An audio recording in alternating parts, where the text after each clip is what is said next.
What is up, you guys? Rocks D Xebec is the newest leader released for OP17, and this guy honestly stinks. I was expecting something really crazy when I first read the leader effect.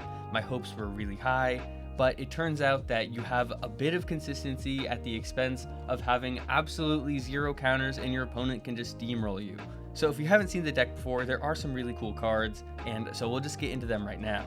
There's a great 7-cost Shiki, which gives you character rush, and also you can trash one to lower your opponent's character's power by 3,000, and that's when he attacks or when your opponent attacks, so it works like a little bit of a counter, which is good, but it's hard to get him on the field because it's a little slow, and 7 Dawn is a little later in the game, so you've already taken some damage, and you didn't have any counters until your 7 Dawn turn. That doesn't make any sense. So you have the 6-cost Edward Newgate, which also you're able to trash a card to boost by 3,000 power.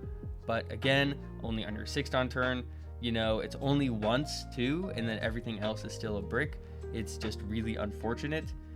Next, we have the 5-cost Charlotte Linlin, which lets your opponent choose if you're going to draw 2 or if they discard 2. And they're always going to make you draw 2, and it's just going to be 2 bricks, so it doesn't really matter. Gloriosa is a fantastic blocker that lets you bottom deck a 5-cost or less. Kaido is a great blocker that lets you lower something by 3,000 power, and Wangji is a great blocker that basically is a counter to Enel, Green Blue Luffy, and Black Yellow Teach. I don't think these blockers are enough though, and John kind of acting like Kid, drawing in attacks to him, but he's only 6,000 power. I don't think that's good enough. This guy's pretty mid, putting you to 6,000 power for a turn, and very similar story here, limited usefulness. This card is pretty mid. This card is alright. This card's actually pretty okay. You get to discard a card to boost by 3,000 power, so he's a 5-cost, 10,000 power attack. I actually really like this guy, and your opponent doesn't want to attack over him either. And Miss Buckingham Stussy is crazy for 6 Dawn, stopping 2 characters from attacking. Very, very good card. I feel like some of your only times that you have a chance is when you're able to see multiple copies of this card early on, so you're able to just freeze your opponent's board to let you get to the late game in the first place. Otherwise, it feels like you're completely lost. Full OLED feels terrible. Like, there's other stage cards that are just better versions of this card. Discarding 1 card for 1,000 is not going to cut it.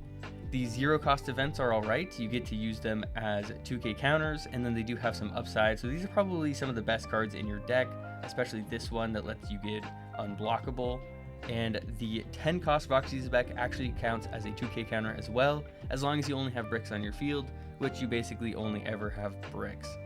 I feel like there was a missed opportunity here. I feel like it should have been like this purple Kaido, where all of your cards will have a counter in your hand rather than just giving this guy counter because you want to play this guy. So it doesn't really make a lot of sense. And the deck has been out for just 1 day on Duel Voyager because the sneak peek just happened like 36 hours ago, 48 hours ago, I don't really know, and I don't know when this video is coming out, but we have a few games and it only has a 23% win rate. That is really terrible. Normally, with higher tiered leaders that have huge meta potential, you'll already see a relatively decent, maybe even a 50-50 win rate if it's a little tricky to play, but this deck really feels terrible already.